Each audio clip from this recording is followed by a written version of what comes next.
Cənubi Qafqazda ən aşağı insan inkişafı indeksi Azərbaycandadır. BMT-nin İnsan İnkişafı Təşkilatının son hesabatında belə deyilir.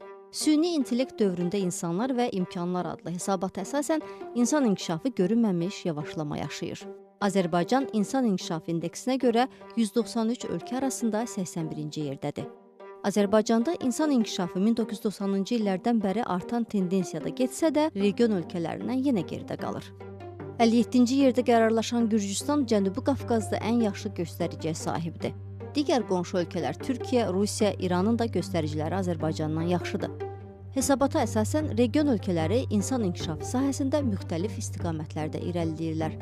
Ümumilikdə bütün region ölkələri yüksək inkişaf kateqoriyasındadır. Ən yüksək inkişaf kateqoriyasında isə Skandinav və Avropa ölkələri yer alır. İnsan İnkişaf İndeksi beynəlxalq mənbələrdən səhiyyə, təhsil və gəlir sahələrindəki göstəricilər əsasında hesablanır. Hesabatda insan mərkəzli siyasətə yönəlmək və süni intellektin imkanlarını insan inkişafı üçün istifadə etmək tövsiyə olunur.